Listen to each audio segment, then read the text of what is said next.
신명기 6장 4절에서 9절 말씀입니다. 제가 한 절 읽고 여러분들이 한 절 읽고 다 같이 교독하시겠습니다. 이스라엘아 들으라. 우리 하나님 여호와는 오직 유일한 여호와이시니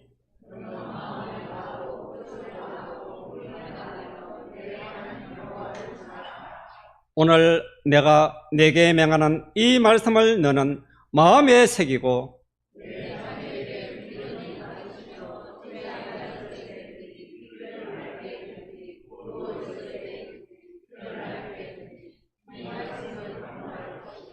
너는 또 그것을 내 손목에 며 기호를 삼으며 내 미간에 붙여 표로 삼고 아멘. 오늘 이 시간 귀한 목사님을 한번 소개하고자 합니다. 목사님은 부산에서 태어나서 그리고 부산에 있는 고신대학교를 학부 과정을 마치고 총신대학교 신학대학원 학사과정을 마쳤습니다.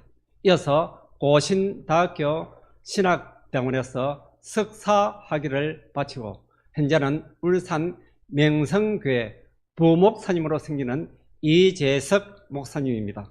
오늘 말씀을 또 이런 교회 되게 하소서라는 말씀을 전할 때 성도님들은 많은 은혜를 누리시기 바랍니다.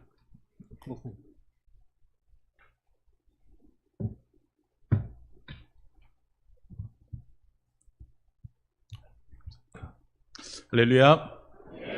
예, 귀한 교회에 또 예배로 불러주심을 감사를 드립니다. 제가 어제까지 담당하는 부서의 수련회를 마치는 바람에 좀 목 상태가 조금 좋지 않은데 어쩌면 또 다음에 만나면 더 좋은 목소리로 만나지 않을까 합니다. 좀 양해를 미리 부탁을 드립니다. 하나님께서 세우신 교회에 어떤 말씀을 함께 나눌까 고민하다가 이 교회가 특별히 담임 목사님을 새롭게 청빙하는 과정 가운데 있는데 앞으로 하나님, 이 교회가 하나님 보시기에 이런 교회가 되었으면 좋겠습니다. 하나님께서 이 교회를 보실 때에 정말로 내 마음에 쏙 드는 교회, 내가 너희가 이렇게 되기를 소망했던 그런 모습을 가졌으면 좋겠다 싶은 그런 교회가 어떤 교회일까를 묵상하면서 말씀을 좀 준비해 봤습니다. 그래서 오늘 특별히 우리가 너무나 잘 아는 이 쉐마의 말씀을 가지고 함께 하나님이 기뻐하시는 교회가 무엇인지, 그리고 새롭게 담임 목사님을 청빙하면서 이 교회가 과연 하나님 앞에 어떠한 모습이 되어야 할지를 소망해야 하는지를 함께 좀 생각해보고 나누는 그런 시간 되었으면 좋겠습니다. 첫째로 오늘 본문은 너무나도 유명한 하나님의 말씀입니다. 특별히 이 신명기의 말씀은 이스라엘 백성들이 가나안 땅에 들어가기 직전에 주어진 말씀입니다. 이미 40년 전에 하나님께서 이스라엘 백성들에게 하나님의 율법의 말씀을 주셨습니다. 그런데 이스라엘 백성이 광야에서 40년을 지나는 그 세월 동안에 하나님의 말씀을 직접 들었던 그 모든 세대는 다 광야에서 죽임을 당하고 하나님의 말씀을 직접 듣지 못했던 다음 세대들이 이제 곧 가나안 땅으로 들어가게 되었습니다. 그래서 하나님께서는 신명기에서 그들을 불러 모아서 너희가 가나안 땅에 가면 이런 모습으로 살아야 돼. 내가 너희를 이러한 모습으로 살게 하기 위해서 애굽 땅에서 불러내서 지금껏 너희를 광야에서 연단하고 이제 내가 약속한 젖과 꿀이 흐르는 땅으로 인도할 거야. 그러니까 이 말을 반드시 기억하고 너희가 이렇게 살아야 돼 라고 주신 말씀이 바로 오늘 말씀입니다. 그래서 이 말씀은 단순하게 그 당시 이스라엘 백성들에게 주어진 말씀이 아니라 오늘날 하나님이 주신 천국 백성의 삶을 살아간 우리도 천국 백성답게 이렇게 살아야 돼라는 가르침을 주는 귀한 말씀인 줄 압니다. 그래서 이 말씀을 함께 묵상하면서 하나님 말씀대로 그렇게 살겠습니다. 하나님 기뻐하시는 대로 그런 모습으로 살겠습니다. 결단하는 그런 시간 되었으면 좋겠습니다. 할렐루야. 오늘 본문은 그래서 첫째로 하나님을 왕으로 모시고 살아라 라고 이야기하고 있습니다. 4절을 보시면 이스라엘아 들으라 라고 이야기합니다. 이 들으라는 말이 쉐마라는 말이죠. 이 말 가운데에는 이 원어적인 의미를 보면 잘 들어라, 주의를 기울여 들어라 라는 의미도 있습니다. 그런데 그 안에 깊이 숨겨진 의미 가운데는 듣고 순종하라 라는 의미가 있습니다. 그러니까 하나님께서 이스라엘 백성들아, 너 이 말씀은 잘 지켜야 돼, 이 말씀은 반드시 순종해야 돼 라고 말씀하시는 겁니다. 그런데 여러분, 하나님께서 왜 그렇게 말씀하십니까? 왜 너희가 이 말씀을 반드시 순종해야 된다라고 말씀하십니까? 그 이유는 바로 4절에 이어서 나옵니다. 우리 하나님 여호와는 오직 유일한 여호와시기 때문이다. 하나님께서 이스라엘 백성들을 출애굽시키시고 뭐라 그러십니까? 나는 너희를 내 백성으로 삼기 위해서 너희를 애굽 땅에서 구원해낸 여호와 하나님이다 라고 말씀하시죠. 그러니까 오늘 본문에 여호와다 라고 말씀하신 것은 내가 너희를 구원한 구원자다. 그리고 내가 너희를 구원한 것은 내가 너희의 왕이 되고 너희는 내 백성이 되게 하기 위해 내가 너희를 구원했다라고 말씀하시는 의미가 담겨 있습니다. 그러니까 이 4절을 좀 원어에 가깝게 해석해보면 그 의미를 정확하게 해석해보면 내가 너희의 왕이니까 너희 내 말에 순종해야 돼 라고 주님께서 말씀하고 있는 겁니다. 여러분, 이스라엘 백성들이 하나님의 말씀에 순종해야 되는 이유는요, 다른 데 있지 않습니다. 하나님이 그들을 구원하신 그들의 왕이시기 때문에 이스라엘 모든 백성들은 하나님의 말씀에 철저하게 순종해야 합니다. 우리가 사극을 보십시오. 어떻습니까? 모든 신하들의 왕 앞에 설 때는 머리를 조아립니다. 감히 왕 앞에 고개를 들 수가 없죠. 그리고 왕이 어명이요 하면 어떻습니까? 그 누구도 그 말에 토를 달 수 없습니다. 죽으라면 죽어야 되는 것이 어명입니다. 그리고 오늘 주어진 하나님의 말씀, 이스라엘아 들으라, 이 말씀은 하나님의 어명의 목소리라는 겁니다. 그러므로 이 말씀 우리가 선택해서 때로는 듣고 때로는 듣지 않고 선택할 수 있는 그런 성질의 말씀이 아니라 이 말씀은 무조건 들어야 하는 말씀, 우리의 생명을 다해서 들어야 하는 하나님의 말씀인 겁니다. 그런데 이 말씀이 우리에게도 동일하게 적용이 됩니다. 왜 그렇습니까? 우리 구주 예수 그리스도께서 우리를 위해 십자가 달려 죽으심으로 우리를 구원해 주셔서 하나님의 백성 삼으셨습니다. 그러므로 하나님이 이스라엘 애굽에서 구원해서 왕이 되셨던 것처럼 우리 하나님께서 예수 그리스도를 통해서 우리를 구원하셔서 우리의 왕이 되신 것입니다. 그러므로 우리는 하나님의 말씀을 왕의 말씀으로 잘 들어야 하는 겁니다. 사랑하는 동역자 여러분, 우리 주님이 우리의 왕이신 줄로 믿습니다. 하나님 우리의 왕이 되십니다. 아마 여러분에게 제가 하나님이 여러분의 왕이 되십니까? 물으면 여러분 예, 그렇습니다. 아멘이라고 대답할 것입니다. 아멘이십니까? 그런데 여러분 정말 그렇습니까? 우리가 살면서 머릿속으로는 하나님은 왕입니다 라고 이야기를 합니다. 그러나 정작 살면서 하나님을 왕으로 모시지 않고 살 때가 더 많은 것이 솔직한 우리의 모습이지 않습니까? 우리는 돈이 우리의 왕의 자리에 가 있을 때도 있습니다. 돈 버는 게 중요하고 돈 버는 게 소중하니까요. 또 우리 자녀가 왕의 자리에 가 있는 순간들도 있습니다. 저도 딸 셋을 키우는 아버지입니다. 큰딸이 지금 큰딸과 둘째 딸이 대학을 다니고 막내가 고등학교를 다니는데요. 딸 키우는 거 정말 쉽지 않습니다. 이것들이 머리 위에 서서 이렇게 막 여러 가지를 하려고 합니다. 그러다 보니까 때로는 자녀를 교육하는 것이 내 마음속에 가장 중요한 일이 될 수도 있습니다. 교회도 마찬가지입니다. 교회를 섬기는 건 너무나 중요한 일입니다. 그러나 때로는 교회를 섬기는 일 자체가 하나님보다 앞서서 그것이 우리의 왕이 되는 순간들도 있습니다. 그러니 우리는 머릿속으로는 또 우리의 신앙의 고백으로는 하나님 우리의 왕이십니다 라고 고백을 하지만 우리의 삶의 면면들을 돌아보면 하나님이 왕이 되지 않는 순간들이 너무나 많다라는 겁니다. 돈이 왕이 되고 자식이 왕이 되고 또 때론 내가 섬기는 교회 일 자체가 우리의 왕이 되는 순간들이 있다라는 겁니다. 근데 주님 말씀하시죠. 이스라엘아 들어라, 내가 너희의 왕이다. 이스라엘이 하나님의 말씀 순종해야 될 이유는 하나님이 왕이 되시기 때문입니다.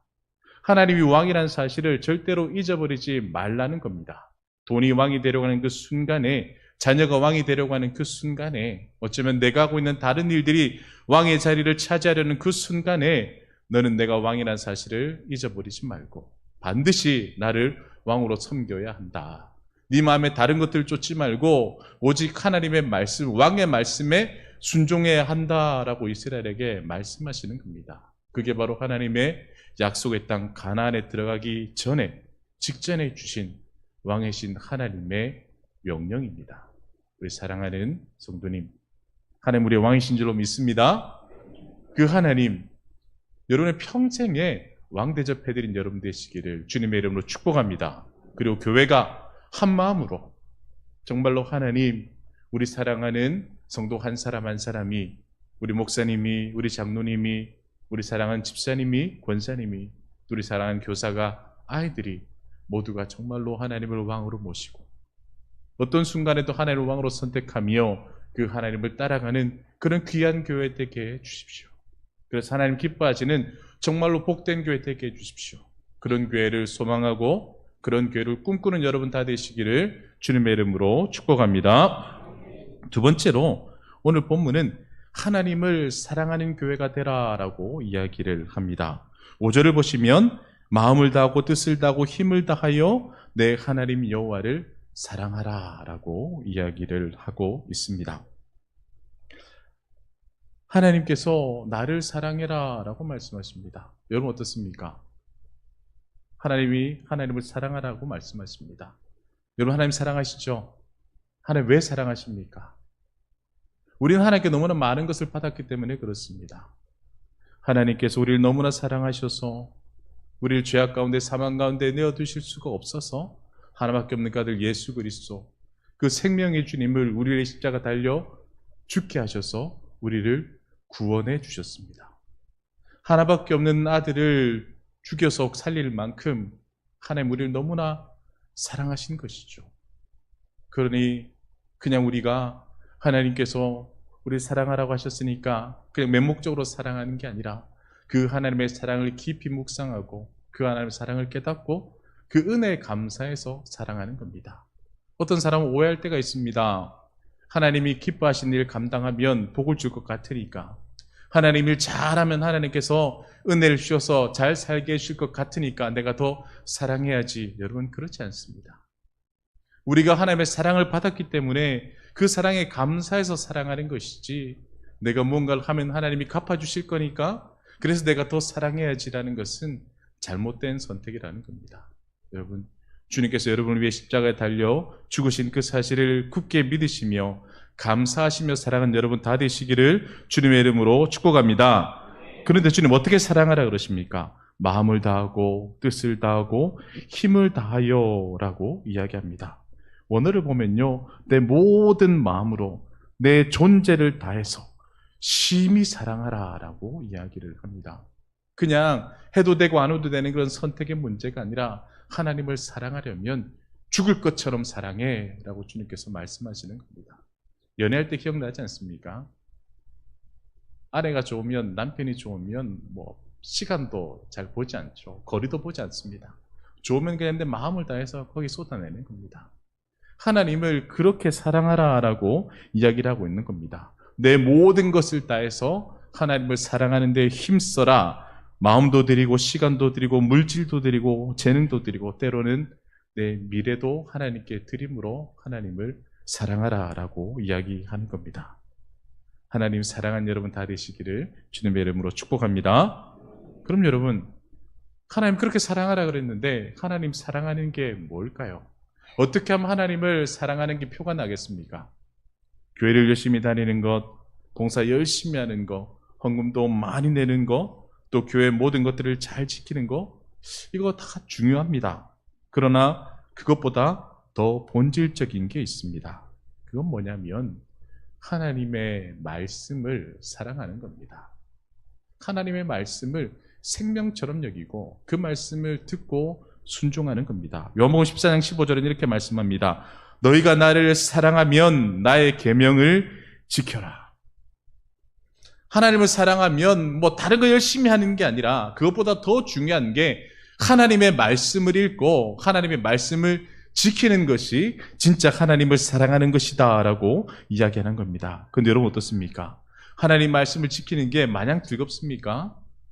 특별히 사람은요, 이익이 굉장히 중요합니다. 내게 이익이 되는 일과 하나님의 말씀이 상충될 때 우린 그것 때문에 갈등하고 고민합니다. 하나님 이것만 눈 감아주시면, 이것만 참아주시면 내게 유익이 될 건데, 그럴 때 우리는 고민하는 것이죠. 그런데 주님께서 뭐라 말씀하십니까? 네가 나를 사랑하면 내 말씀을 지켜라 라고 말씀하시는 겁니다. 하나님을 사랑하는 제일 첫 번째는요, 그리고 가장 본질적인 것은 바로 하나님의 말씀을 지키는 겁니다. 비록 내게 이익이 되고 손해가 되고 때론 내가 피눈물을 쏟을지라도 그 말씀을 지켜내는 것이 바로 하나님을 사랑하는 겁니다. 그 좋은 예가 성경에 있습니다. 여러분 출애굽기 32장을 기억하십니까? 모세가 하나님께 십계명을 받기 위해 시내산에서 하나님과 40일간 머물렀습니다. 그때 이스라엘 백성들의 마음속에는요, 두려움이 있었습니다. 우리 인도했던 모세가 눈앞에서 사라지니까 어떻습니까? 불안한 겁니다. 하나님은 보이지 않아도 모세 눈에 보여서 모세가 있으면 하나님 살아있다라고 생각을 했는데 그 모세마저 사라지니까 이스라엘 백성들이 두려운 겁니다. 그래서 뭐라 그럽니까? 아론에게 우리를 인도하여 낸 그 신을 만들어내라 라고 이야기하죠. 그랬더니 아론이 금을 다 모아서 금 송아지를 만들어서 이것이 너희를 이끌어내던 하나님이다라고 이스라엘 백성들에게 소개합니다. 그랬더니 이스라엘 백성들이요, 그 앞에서 춤을 추며 기뻐하며 그 우상에게 제사를 드립니다. 참 아픈 장면이죠. 그때 하나님께서 뭐라 그러시면 모세야 모세야 빨리 내려가서 저 백성들을 봐라. 저들이 지금 나를 떠나서 우상 숭배하고 있다. 그래서 모세가 내려서 그 장면을 보니까 기가 막힌 겁니다. 그래서 뭐라 그럽니까? 이스라엘 백성들을 향해서 하나님 편의 선자들은 지금 나오라 그러죠. 그때 레위인들이 나옵니다. 그래서 레위인들이 뭐라 그럽니까? 모세가 그들에게 너희가 가서 저들을 치라 라고 말했을 때에 레위인들이 달려가서 이스라엘 백성들을 쳐서 죽이는 그런 안타까운 사연들이 있었습니다. 근데 여러분, 그 레위인들의 심정이 어떻겠습니까? 어쩌면 자기가 오늘 지금 칼로 치는 사람 중에 오늘 아침 같이 밥 먹은 사람들이 있었을 수도 있습니다. 내가 가장 사랑하고 아끼는 형이 거기 있었을 수도 있고요. 오늘 아침까지 같이 웃고 즐기던 내 사랑하는 사람이 지금 내 눈앞에 있을 수도 있습니다. 그러니 그들을 칼로 쳐야 하는 이스라엘 백성들의 심정이 어떻겠습니까? 아마 피눈물을 흘리면서 자기의 동족을 칼로 쳤을 겁니다. 그런데 성경은 그것을 두고 뭐라 그럽니까? 그들이 헌신했다라고 이야기합니다. 하나님의 말씀에 순종해서 정말 피눈물을 흘리면서 그 말씀을 따랐던 겁니다. 내가 아끼는 사람일 수도 있고 정말 친한 사람일 수도 있고 생명을 나눈 형제일 수 있을지라도 하나님의 말씀을 더 귀히 여겨서 그 말씀에 순종한 것, 그것을 주님께서 헌신이다 라고 이야기하셨고 그것이 바로 하나님을 사랑하는 것이다 라고 성경이 이야기하고 있는 겁니다. 사랑하는 교육 여러분, 우리 헌신예배 자주 드리죠. 여러분 헌신예배 드릴 때에 정말로 내 사랑한 사람을 찌르는 그런 마음으로 하나님께 헌신예배를 드리기도 합니까? 너무나 하기 싫은데, 정말로 하기 싫은데 하나님께서 말씀하시니 그 말씀에 순종하겠습니다라는 각오로 헌신을 합니까? 여러분, 하나님의 말씀을 사랑하는 것이 정말로 하나님을 사랑하는 것인 줄로 믿습니다. 말씀대로 살면 복을 주셔서가 아니라, 말씀대로 살면 내 삶에 뭔가 떨어져서가 아니라, 내 삶에 아무것도 없을지라도 오히려 손해가 날지라도 하나님의 말씀이기에 그 말씀을 순종하는 것, 그것이 바로 하나님을 사랑하는 가장 중요하고 본질적인 일이 될 것입니다. 그러므로 사랑하는 여러분, 저는 이 교회가 정말로 하나님을 사랑하는 교회가 되었으면 좋겠습니다. 하나님의 말씀을 사랑하고 그 말씀을 생명으로 여기고 그래서 그 말씀을 쫓아 살아가는 여러분 다 되시기를 주님의 이름으로 축복합니다. 그런데 안타까운 게 몇 가지가 있습니다. 한국 교회를 보면 하나님의 말씀이 너무나 소중합니다. 말씀을 사랑해야 합니다. 라고 말하지만 정말로 그 말씀을 얼마나 읽으십니까? 말씀을 얼마나 아십니까? 라고 물어보면 대답을 못하는 사람들이 굉장히 많습니다. 제가 지금 섬기는 교회 목사님은 항상 이야기합니다. 우리가 하나님 앞에 가기 전까지 자기 나이만큼은 성경을 읽고 가야 되지 않겠습니까? 여러분 어떻습니까? 여러분 나이만큼 성경을 읽으셨습니까? 제일 걱정 안 되는 사람이 있습니다. 갓 태어난 아기들은 뭐 걱정 안 해도 될 건데 나이가 조금 지긋하면 내가 그만큼 읽었던가. 그런데 여러분 우리가 그 정도 각오가 없다면 감히 내가 하나님을 사랑한다라고 자신 있게 말할 수 있겠습니까? 하나님을 사랑하는 교회. 그래서 하나님의 말씀을 생명처럼 여기고 그 말씀을 읽고 공부하고 그 말씀대로 살기로 결단하는 그런 교회. 그런 교회 되시기를 주님의 이름으로 축복합니다. 마지막으로 하나님의 말씀을 사랑하고 가르치는 교회가 되어야 합니다. 우린 흔히 이 쉐마의 말씀을 자녀 교육에 많이 적용을 합니다. 그래서 하나님의 말씀을 잘 가르쳐야 돼, 이렇게 가르쳐야 돼 라고 말씀을 들어왔습니다. 그런데요, 오늘 말씀에 보면 순서가 있습니다. 먼저는 하나님의 말씀을 가르칠 때 내 마음에 새겨야 한다라고 이야기를 합니다.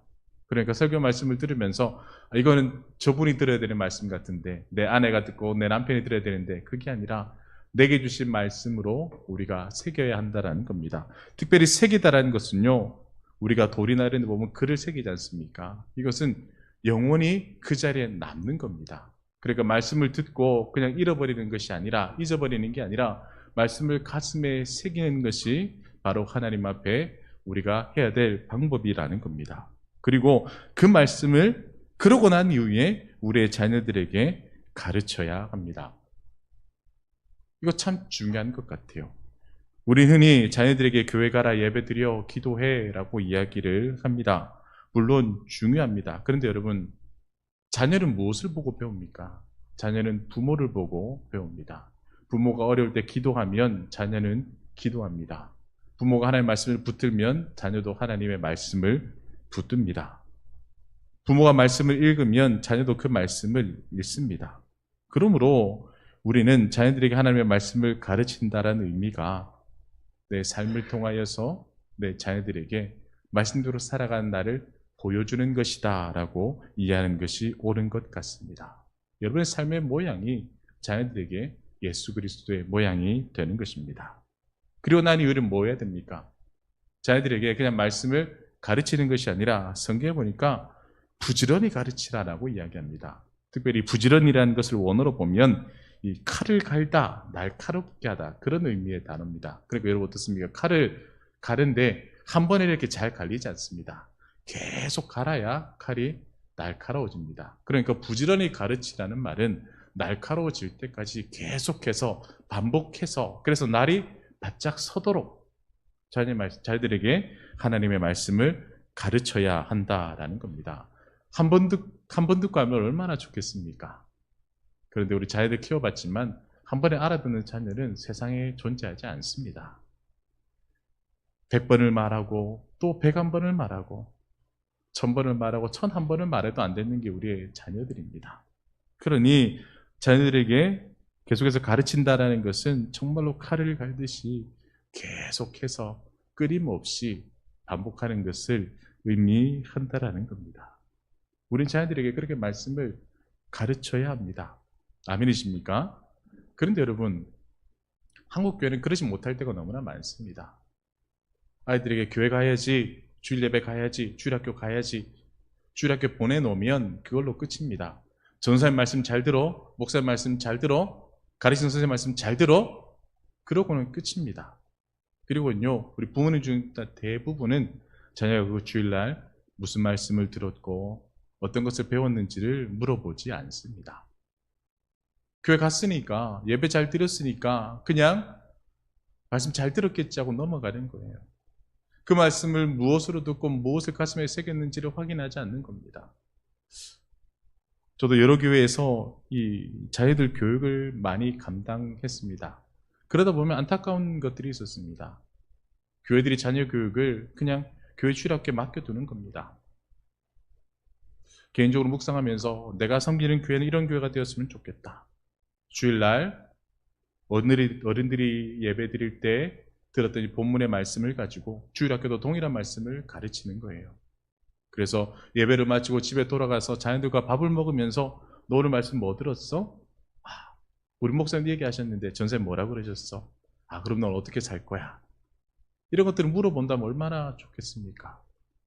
그래서 식사하면서 자녀들과 하나님의 말씀을 나누고 때로는 자녀들을 붙잡고 기도해 주는 것 참 귀하고 복되지 않습니까? 어느 집사님이 제 신방을 갔습니다. 집사님과 이야기를 하다가 이런 질문을 했습니다. 집사님, 우리 자녀들과 식사하는 중에 이렇게 말씀 나누고 같이 기대 본 적이 있나요? 아니, 목사님, 그런 적 없는 것 같아요. 제가 그렇게 얘기했습니다. 집사님, 밥 먹다가 하나님 얘기하시고요. 밥 먹다가 좀 은혜 나누고 울었으면 좋겠어요. 밥 먹다가 자녀가 오면 머리에 손 얹고 기도해주는 가정이 행복한 가정 아닙니까? 경상도는 못 그러죠. 빨리 밥 먹어야 되니까. 전 어릴 때 밥 먹을 때 조용하라고 배웠습니다. 밥 먹을 때 떨지 말라고 배웠습니다. 그런데 지금은 아이들과 밥 먹으면서 이것저것 물어보고 하나님의 은혜를 물어봅니다. 때론 밥 먹다가 울기도 하고요. 때론 밥 먹다가 기도하기도 합니다. 우리의 가정교육이 그렇게 돼야 돼요. 그리고 바로 오늘 성경에 말씀하시는 것이 바로 그렇게 부지런히 자녀들에게 가르치라는 겁니다. 그런 교회가 복된 교회 아닙니까? 그런 교회가 소망 있는 교회 아닙니까? 하나님이 그런 교회 기뻐하시지 않겠습니까? 여러분, 그런 가정을 꿈꿨으면 좋겠습니다. 내 자녀 손들이 대대손손이어서 밥 먹다가 기도해주고 밥 먹다가 은혜 때문에 울고, 그런 가정 참 행복하지 않겠습니까? 그게 바로 오늘 본문에서 말씀하는 부지런히 가르치라는 의미예요. 저는 이 교회가 정말로 말씀처럼 자녀들에게 부지런히 가르치는 자녀 대대손손, 교회가 100년이 넘는 역사를 이어왔던 것처럼 하나님께서 더 오랜 역사 속에서 이 교회를 통해서 아름다운 일들을 감당하실 수 있도록 그런 교회를 꿈꾸는 여러분 다 되시기를 주님의 이름으로 축복합니다. 그리고 한국 교회가 그래요. 대부분 다 요즘 고령화 시대로 많이 바뀌어서 교회 연세 드신 분들이 많습니다. 내가 옛날엔 주일 봉사도 하고 아이들도 가르쳤고 또 아이들에게 막 이것저것 해주고 말았는데 지금은 나이가 많아서 교회에서 하는 일이 별로 없고 이런 분들이 간혹 있습니다. 전 그런데 그런 분들에게 도전합니다. 하나님께서 요엘서를 보면요, 성령이 임하시면, 그죠? 젊은이들이 환상을 보고 막 말씀이, 그런데 성경에 뭐라 그럽니까? 늙은이들이 꿈을 꾼다 그럽니다. 여러분, 꿈은 젊은이들이 꾸는 거죠. 나이 어린 친구들이 꿈을 꿔야 되지 않습니까? 그래서 성경은요, 늙은 사람들이 꿈을 꾼다라고 이야기합니다. 왜 그렇습니까? 저는 그게 정말 진리다라고 믿습니다. 왜 그렇습니까? 여러분들에게는요, 나이 드신 분들에게는 삶의 연륜과 하나님의 은혜에 대한 경험들이 있습니다. 그러니 젊은 사람들이 못 보는 것, 어른들은 다 보고 계세요. 그러니 뭐 할 수 있습니까? 꿈을 꾸면서 기도해 주는 겁니다. 하나님, 나도 이렇게 살았지만 내 자녀가 이런 모습으로 꿈꾸며 살았으면 좋겠습니다. 우리 교회가 예전에 이랬는데 하나님, 이런 모습으로 이런 교회 되었으면 좋겠습니다. 그래서요, 정말로 성경 말씀은 진리입니다. 그래서 고령화된 사회에서 교회의 역할, 특별히 어른들의 역할은요, 꿈을 꾸는 거예요. 우리 교회가 이런 교회 되게 해주십시오. 우리의 가정이 이런 가정 되게 해주십시오. 우리의 자녀들이 이렇게 살아가게 해 주십시오. 네, 여러분, 그 기도가 능력인 줄로 믿습니다. 그런 기도가 살아있는 교회, 그런 기도가 정말로 자녀를 살리는 능력의 기도인 줄로 믿습니다. 우리가 그런 것을 꿈꾸고 소망해야 합니다. 그런 교회 다 되시기를 주님의 이름으로 축복합니다. 그리고 마지막으로는 본문은요, 더 중요한 이야기를 우리에게 하나 해주고 있습니다. 그것은 바로 우리 제일 마지막에 나오는 말씀인데요. 우리 8절, 9절 말씀 다 같이 한번 읽겠습니다. 8절, 9절입니다. 시작.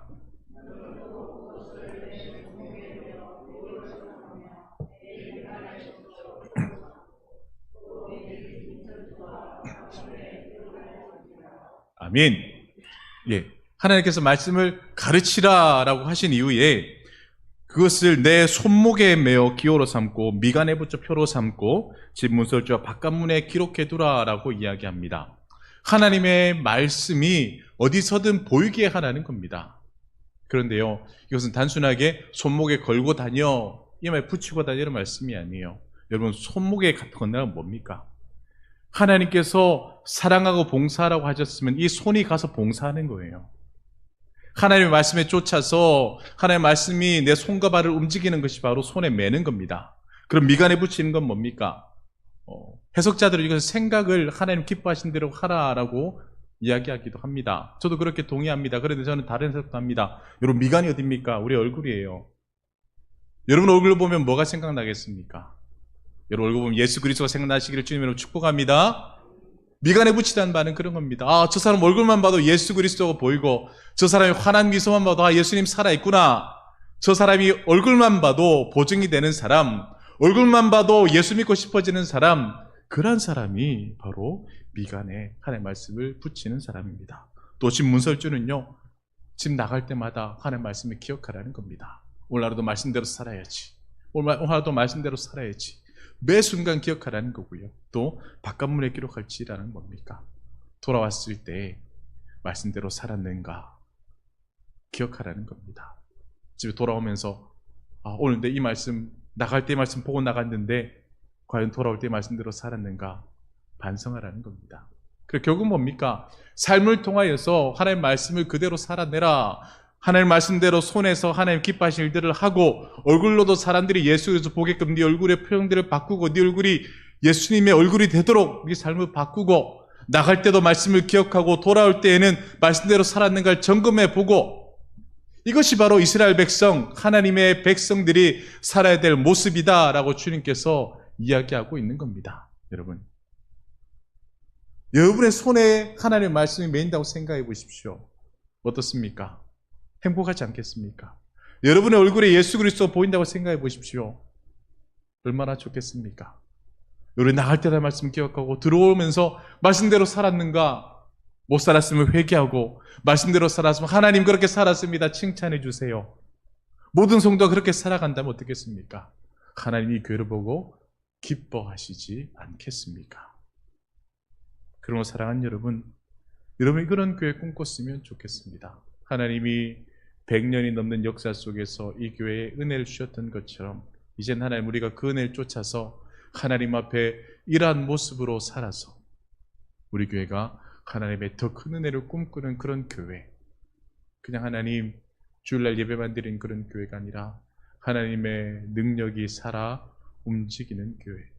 그래서 모든 사람이 정말로 사도행전에 나오는 그런 교회들처럼 아, 저곳에 뭔가 있구나. 그래서 사람들이 몰려오는 그런 능력의 교회, 우리 사랑하는 반성교회가 그런 교회 되시기를 주님의 이름으로 축복합니다. 그리고 사랑하는 모든 성도가 그런 교회를 꿈꾸기를 소망하고 이 지역에 사는 모든 사람들, 아니 이 지역을 넘어서 이 진주와 또 넘어서 이 땅을 사는 모든 사람들이 아, 반성교회 하면 정말 하나님이 기뻐하시는 그런 교회구나 라는 것을 인정하고 칭찬하고, 특별히 그래서 끝나는 것이 아니라 함께 소망하며 기뻐하며 여기 있기를 꿈꾸는 그런 교회, 그런 성도들 다 되시기를 주님의 이름으로 축복합니다. 기도하겠습니다. 사랑의 하나님,